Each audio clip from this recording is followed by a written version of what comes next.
welcome in. It is Big Ten today. It is great to have you with us. Dave Revsine and Howard Griffith. Andy Katz joins us to talk some hoops in a bit. I have missed you. It's been a week. It has been. More than a week since I saw you last. I've gone through withdrawal. This football thing, it's taken a little bit of a break. Although things are going to get a little bit exciting tomorrow with signing day coming up. Signing day, yes. Are you prepared now? It's not the 8 hours you used to do where you'd have to bring provisions. Yeah, right? exactly. Yeah. No, I'm ready to go. And, it's going to be a fun time. See an opportunity for a lot of kids to get an opportunity to play at a high level, dream schools. And there are going to be some other people who are going to have to wait a little while longer. All right, interested to pick your brain on that. But let's start with our big story, and it is also football related. It is the bowl games, though. And it seems like it's time we started getting into some bowl chatter and previewing these games. As you may know, we have 3 Big Ten teams in the New Year's 6. Howard and I will be in South Florida for the Orange Bowl, along with the other guy. Oh, what's his name? What's his name? Michigan and Georgia in the CFP. DiNardo. Yeah. Rose Bowl features Ohio State and Utah, and Michigan State battles Pitt in the Peach Bowl. So lots to look forward to there. Let's start with Michigan and Georgia, and we are going to spend a lot of time talking about this game, breaking down this game. Yeah. So give me kind of your treetops as to the matchup that intrigues you the most. I think the matchup still is going to be at the line of scrimmage. Pretty much how the last couple of games that Michigan has played. That's where the game has been won for Michigan at the line of scrimmage. And this is a Georgia team that's big and physical up front.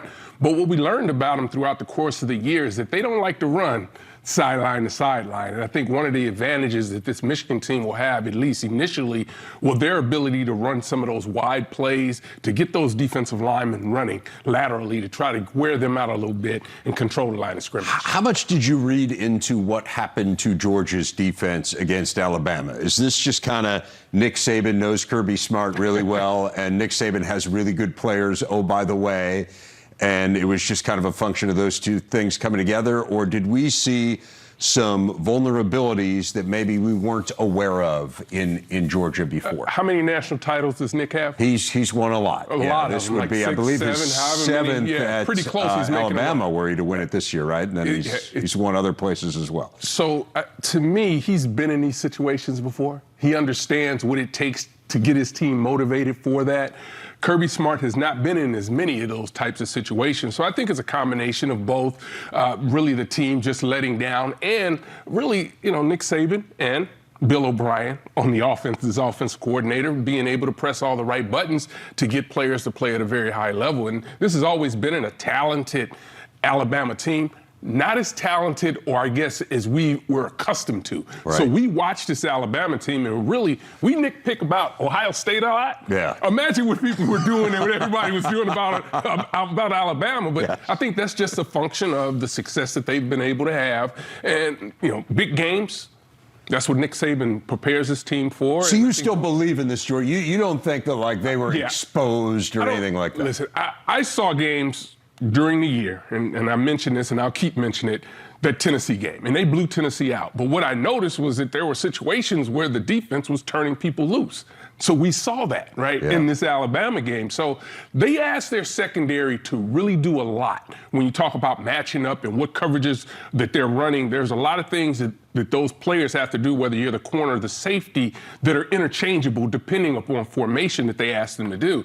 So I think what they ended up happening was O'Brien was able to take advantage of that by motion and just putting key players against other players, and they made some coverage mistakes, and Alabama was able to take advantage of it. I do think it's interesting, too, with Dan Lanning moving on, right, and going to Oregon. Now, he is staying with Georgia through the bowl game, but I just have to believe there's kind of a human nature element to you start thinking a little bit about what's next. You're not able to devote the same amount of time and energy, and so to me that's interesting as well. It's been tough.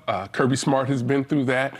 A lot of coaches that have come through that Nick Saban tree have gone through it. So there is a roadmap for it, but you mentioned it's still human nature to try to do 2 jobs. Coaches will tell you, I'm from 9 a.m. to 6 or 7. I'm working for Georgia, and the rest of the time I'm trying to put my staff together for the next place. And it's a difficult challenge, but hey, this is why they signed up for, and if you want that opportunity, you've got to go out and take advantage of it. What about the Rose Bowl? What interests you about Ohio State and Utah? What has Ohio State shown us lately? Their inability to be physical at the point of attack. We know they've been hurting at the linebacker position just from a numbers standpoint. They hope to get a lot of that corrected through the recruiting process.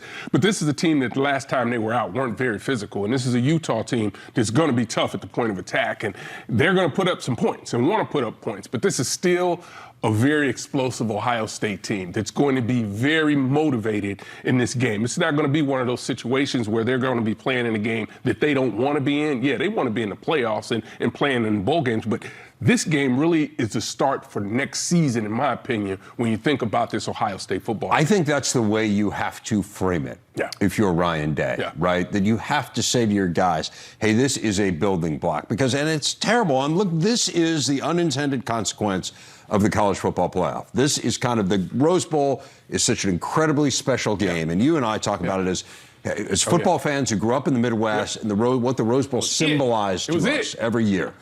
And it has been minimized. And you hate to say that. It's an incredibly special relationship with the Big Ten. But for a program like Ohio State that sets its goals of playing in the college football playoff every year, these guys are not aiming at playing in the Rose Bowl. And so to me, that's huge for Ryan Day. Whereas for Utah, because of the situation they're in, it is special for them.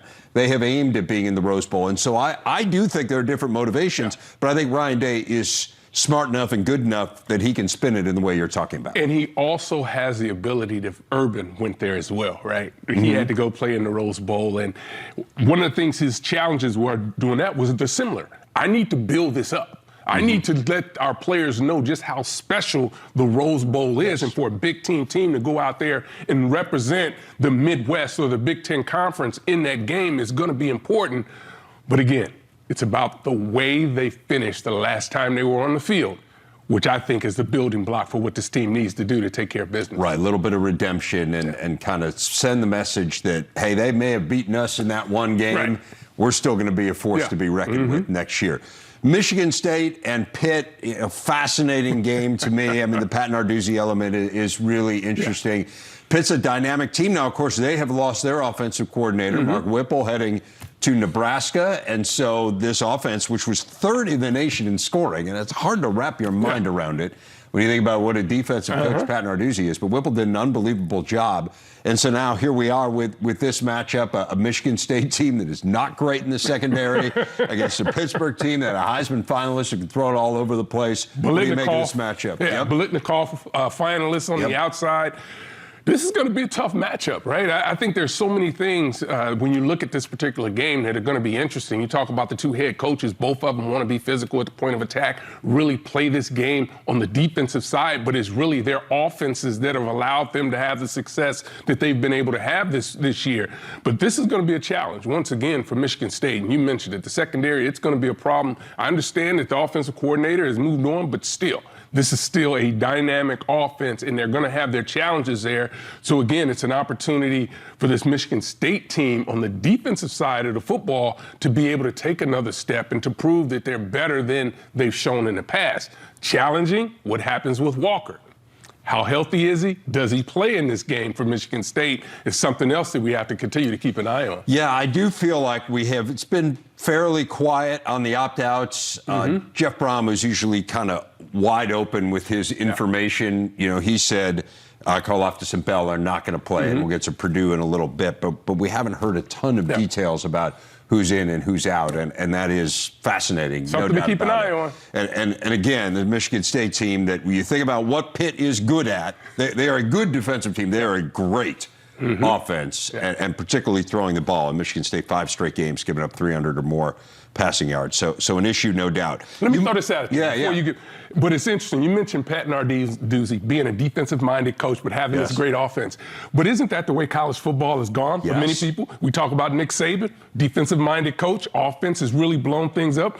And obviously, they've made that transition at Pitt as well, and it's worked for them this year. Absolutely. No, I think that's the way you have to win games. I mean, if you want to play in the New Year's Six, you have to be able to score points. Yeah. Sorry about that, buddy. No, but I want to talk to you about recruiting. Yeah. So you mentioned that you're going to be in here tomorrow with Jerry and Mike Hall and Alan True, and it's always a fascinating show. You guys have 3 hours. You'll pack in everyone. Here are the recruiting rankings right now in the Big Ten. I think the thing that's fascinating here, Howard, is the first 6 are all from the East. I mean, Minnesota is the highest ranked team in the West, and they are the 7th ranked team in the Big Ten. How big a storyline is that in your mind? You know, I think it's a big storyline, but I think one of the things you see is the East has always had this ability to go out and recruit at a very high level.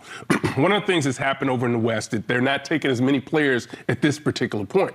Why is that? Are they looking into the transfer portal to add players there? Are there too many players on the roster now? This comes down to roster management. So much of recruiting right now, and organizations and programs are trying to figure that out. They don't even know who exactly is going to be coming back for that extra year. So it's going to be a challenge and continue to be a challenge for recruiting. Right. Okay, so there's so much to unpack here, kind of big picture on recruiting. And one of them is the whole landscape has changed since they came up with this December signing date, right? Because of the instant eligibility for transfers. And so the thought was that you'd get a little bit more sanity if you went to December.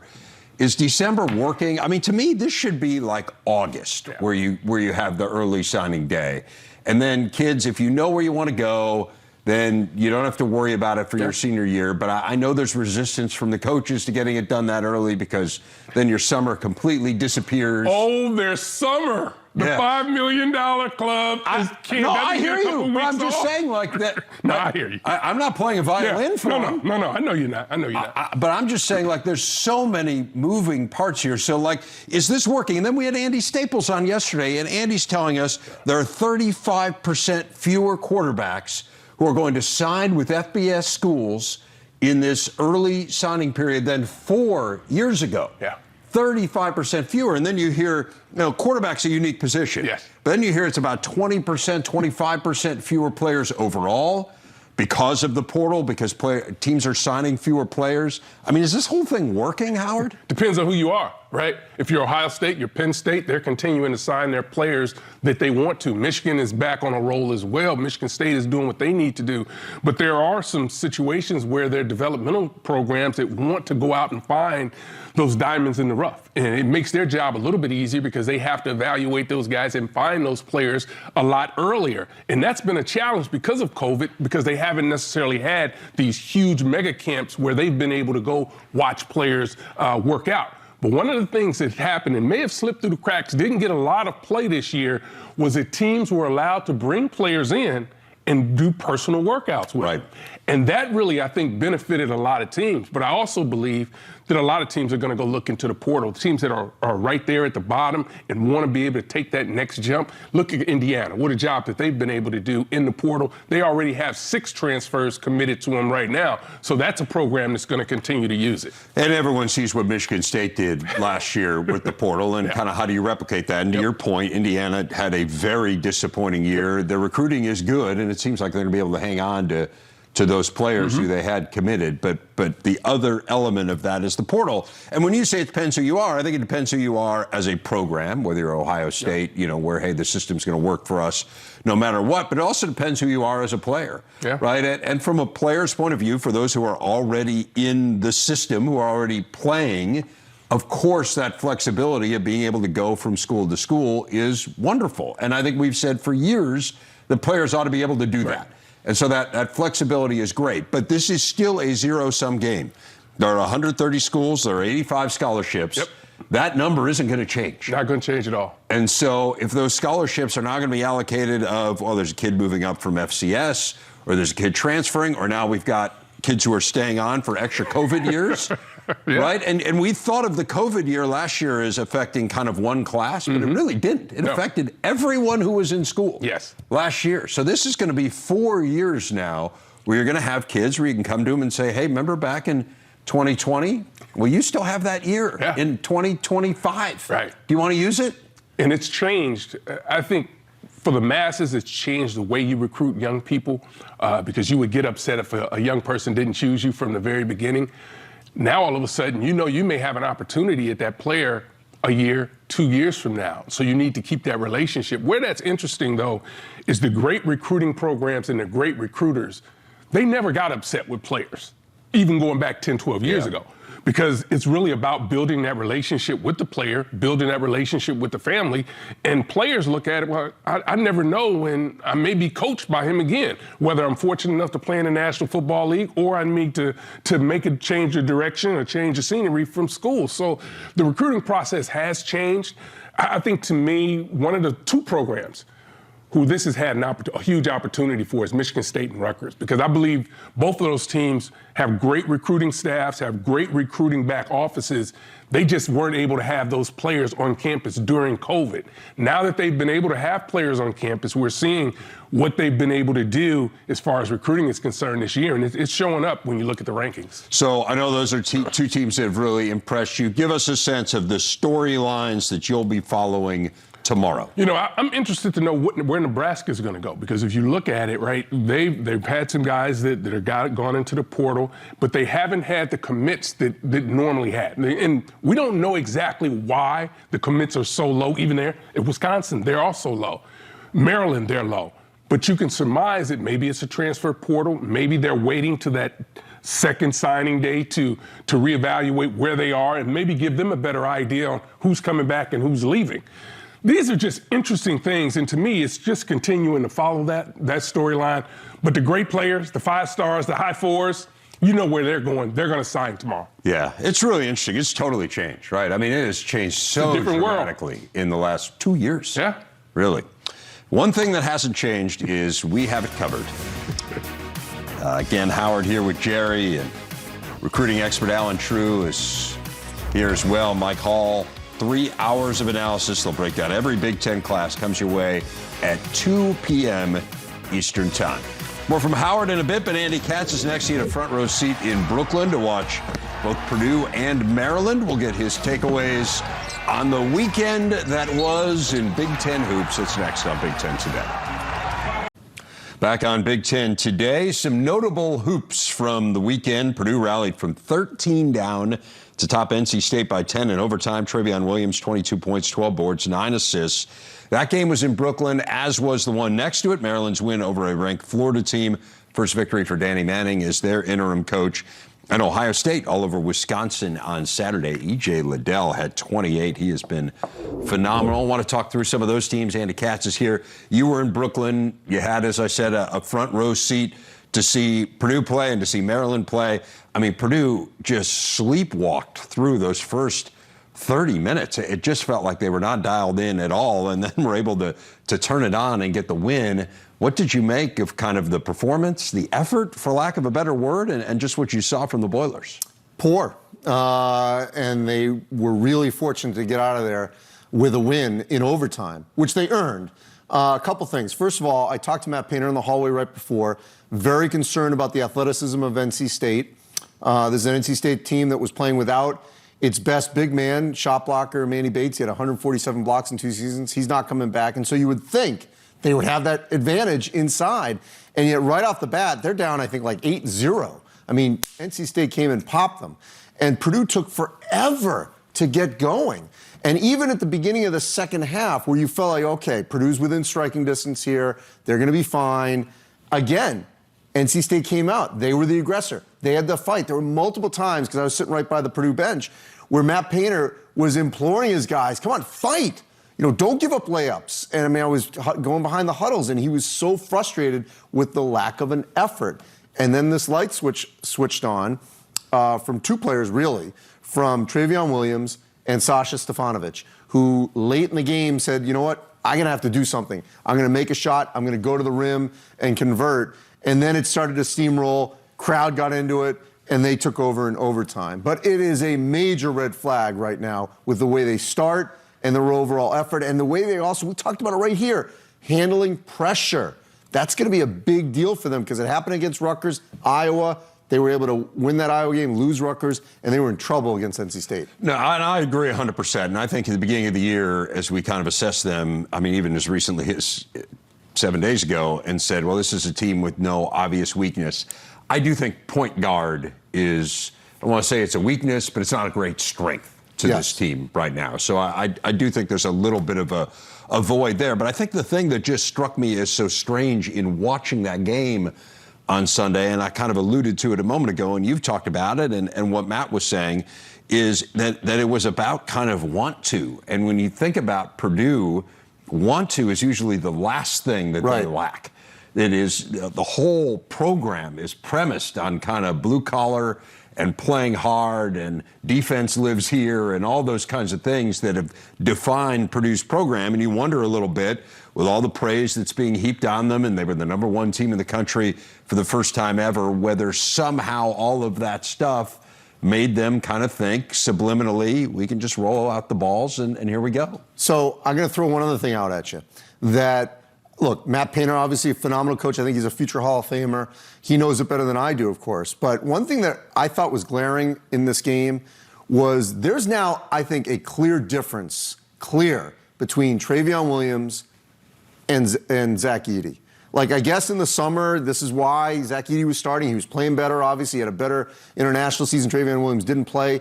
But in the last couple of games, Williams has established himself as one of the best bigs in the country. Right. And the want to, he had from the beginning. And you have to start to wonder, okay, how long is he going to go with this platoon system where he starts Edey, then Travion comes off the bench? Because Travion, if he doesn't play well in the second half and overtime, they don't win the game. And you have to wonder, okay, he's the best big man. He is the best big man, I think you could argue, right now in the Big Ten. I think he's playing better than Kofi Cockburn. So at what point does he make the decision, no, he's the best player, he starts. When he needs a breather, then I bring in Zach Edey. Yeah, or even if you could play them together, and I know they never do that, but Travion Williams could be a great 4 as well. I mean, the way that he passes, he can handle the ball. Again, I know that's not that has not been their MO. They do not put them on the court at the same time. Except for the one time where he, on that out-of-bounds play. Right. You know, with 2.1 seconds left, and he threw the long pass to Edey, but Edey didn't move. Yes. So it just sailed out of bounds. Went out of bounds, right. Yeah. But again, I'm with you. I mean, Travion Williams, I talked about this yesterday. 22 points, 12 boards, 9 assists, 4 blocks, 2 steals. First Division I player to hit all those marks in a game in a dozen years. I mean, it's And he doesn't start. And he doesn't start. How about Maryland?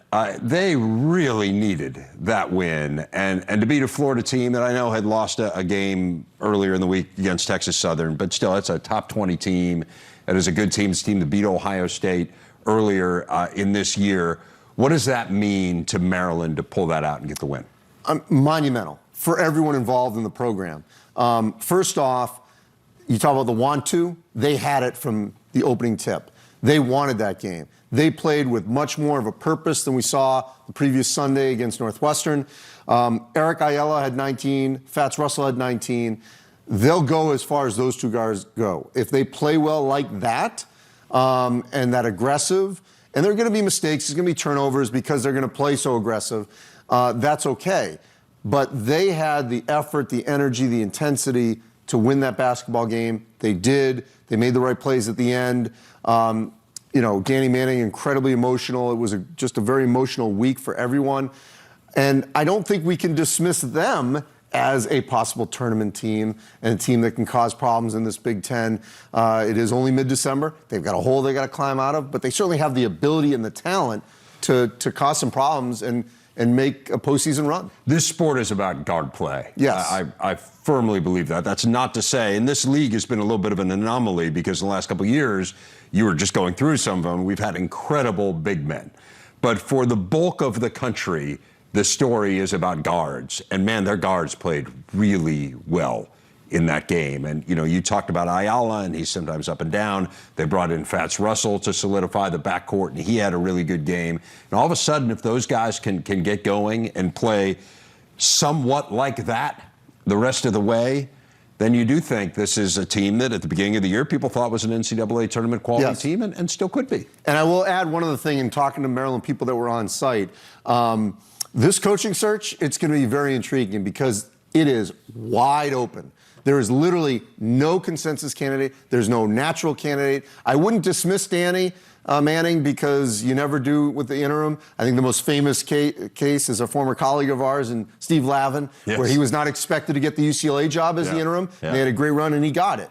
Obviously, Danny Manning's a bigger name than Lavin, but still. So it's going to be really interesting to watch how this all progresses over the course of the year. Right. I mean, if they do make the tournament and make it to a Sweet 16, who's to say? Yeah. Why wouldn't you? I mean, Danny Manning's a legendary figure in college basketball. He's already been a high major head coach. So, no, it's going to be a really interesting story. But again, they are good enough to cause problems for people. And we've thought that since the beginning of the year. They got a little bit of a hole to dig out of. Right. No question about it. But good stuff.